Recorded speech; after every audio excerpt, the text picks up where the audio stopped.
Assalamualaikum warahmatullahi wabarakatuh.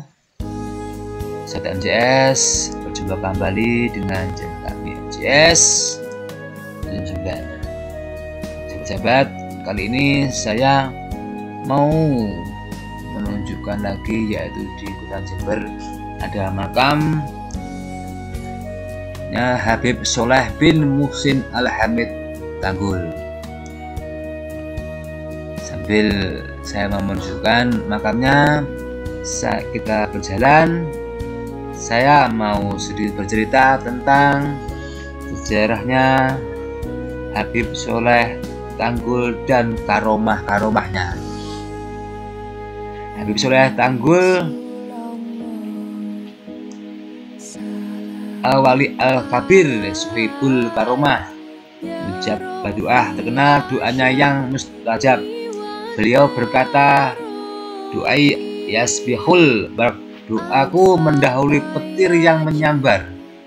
Guru sekumpul menjuluki beliau sebagai Syekh Abu Bakar bin Salimnya Indonesia.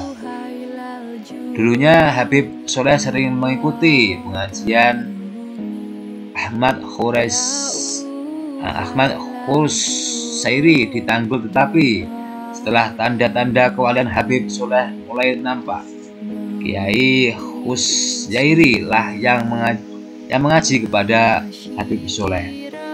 Awal perjalanan suluk beliau dimulai ketika bertemu Nabi Khidir di stasiun Tanggul Jember.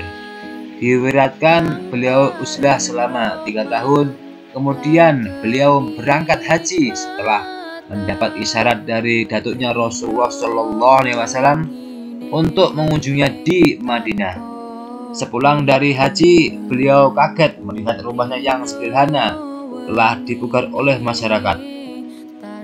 Dengan sedikit menyesal, beliau mengatakan padahal di rumah itu saya sholat berjamaah dengan Rasulullah 5 waktu. Beliau khalifahnya Al-Khutub Habib Abu Bakar As-Sikabulsi. Habib Abu Bakar sendiri yang memakaikan imamah di atas kepala Habib Sholeh yang mulia. Wirid harian beliau adalah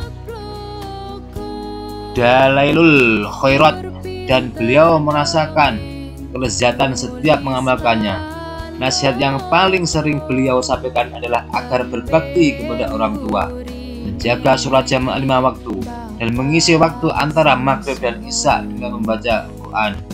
Para wali yang sezaman dengan beliau seperti Habib Husain bin Hadi Probolinggo, Habib Ali Kuitang, Kiai Hasan Lenggong, Mbah Malik bin Ilyas Purwokerto, Kiai Hamid Pasuruan, Habib Idrus bin Salim Al-Jufri Palu, Habib Abdul Qadir As-Sega Jeddah, dan lain-lain seluruhnya mengakui ketinggian makom beliau.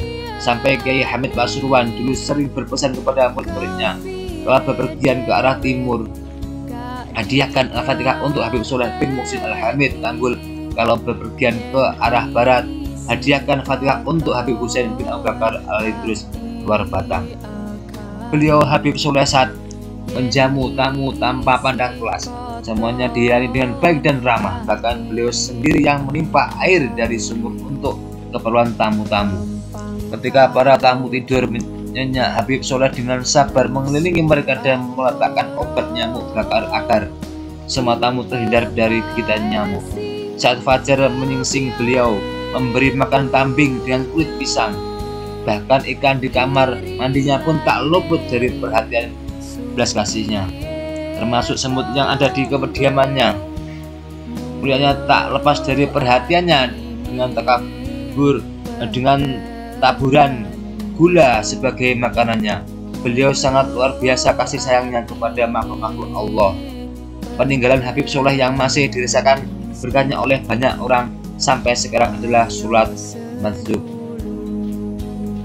Karomah-karomah beliau yang pertama yang saya ketahui, mengobati putri Raja Saudi. Said Alawi bin Abbas Al-Maliki Makkah adalah ulama besar yang jadi rujukan hampir semua ulama pada masanya. Beliau juga salah satu penasihat Raja Saudi. Saat itu Raja memiliki anak cacat sejak lahir. Anak itu tidak punya lubang dubur karena lubang duburnya ada di pinggang. Tentu saja sang raja sudah datang ke pengobatan di mana saja, tapi hasilnya belum membuahkan hasil yang memuaskan.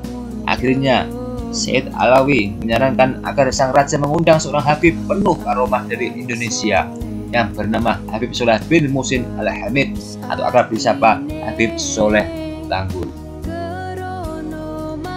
Sang raja akhirnya mengirimkan utusan untuk minta Habib Soleh Tanggul berkenan datang ke Arab Saudi. Habib Soleh akhirnya bersedia dan berangkat bersama utusan sang raja. Sang raja sudah menyiapkan jamuan istimewa pada tamunya yang dikenal keramat ini. Sebelum bertemu langsung dengan Raja, Habib Soleh ngobrol santai terlebih dahulu dengan Said Alawi. Baru kemudian menghadap sang raja. Anak sang raja sudah duduk di kursi kebesarannya. Disamperin itu anak itu kemudian ditepuk-tepuk belakangnya sambil berkata, "Bedkhar ente insyaallah bedkhar."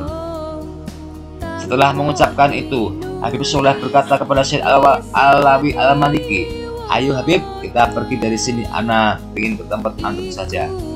Raja Arab yang mendengar ucapan itu langsung berkata, "Ya Habib Alawi, inikah yang antum bilang Habib keramat itu? Tidak ada salam, tidak ada perbincangan, malah mau pergi begitu saja." Said Alawi tetap bersikap santai dan tenang saja.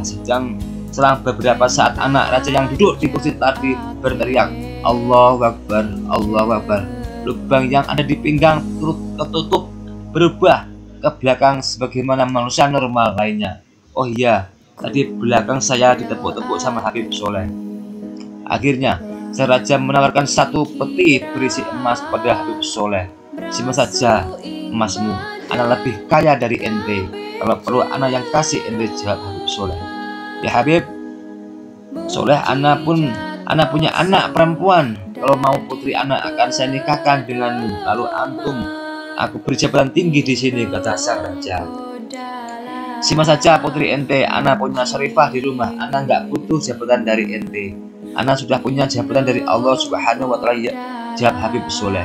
Mendengar pembicaraan ini, Said Alawi Al-Maliki akhirnya menyarankan Habib Soleh agar mau menerima emas tadi. "Ya Habib Soleh, kita di Hadramaut punya saudara-saudara yang susah, ambil saja dan kasihkan kepada saudara-saudara kita di sana." Habib Soleh akhirnya menerima saran Said Alawi. Kemudian hadiah itu dibagikan pada saudara-saudara di Hadramaut. Karena kisah ini, Habib Soleh Tanggul di Hadramaut sana dikenal sebagai Habib paling kaya di Indonesia karena sering membantu saudara-saudara yang ada di Hadramaut. Karena yang kedua, Habib pernah di sebuah desa terjadi wabah penyakit ganas, yaitu orang sakit sore keesokan paginya mati, dan bila paginya sakit maka sorenya mati. Orang-orang menyebutnya penyakit berbluk. Akhirnya ada seorang penduduk desa yang datang ke Tanggul membawa sebotol air agar diminum Habib Soleh. Ajaib, setelah minum air barokah dari Habib Soleh itu, ia langsung sembuh dari penyakitnya. Berita kesembuhannya pun tersebar ke seluruh desa. Esokan harinya masyarakat desa sebanyak 3 truk datang ke kediaman Habib Soleh untuk minta air barokah. Habib Soleh tentu kaget dan bingung ada apa orang sebanyak itu datang ke rumahnya. Setelah mengetahui maksud kedatangan mereka, Habib Soleh memanggil perwakilan penduduk desa itu. "Begini saja, di desa kalian ada danau?" tanya Habib Soleh. "Ada Habib." Habib lalu mengambil secari kertas, menuliskan sesuatu, menggulungnya, dan berkata, "Ini kertas, lemparkan di danau, nanti semua penduduk suruh minum dari situ." Habib. Mereka lalu pulang dan melaksanakan apa yang diperintahkan Habib Soleh. Dan benar saja, semua penduduk yang minum dari air danau itu sembuh dan sehat walafiat. MCS, itulah sedikit cerita tentang sejarahnya Habib Soleh Tanggul. Semoga bermanfaat kepada kita semua. Bila ada kata-kata dari awal dan akhir saya bercerita tentang sejarahnya Habib Soleh Tanggul ada yang kurang tepat dan hilaf, saya hanya manusia biasa. Saya mohon maaf yang sebesar-besarnya kepada sahabat MCS semuanya. Saya akhiri dulu. Idul Mustaqim. Assalamualaikum warahmatullahi wabarakatuh. Tetap cerita tasbihmu, amal lo, sulawat. Hadir.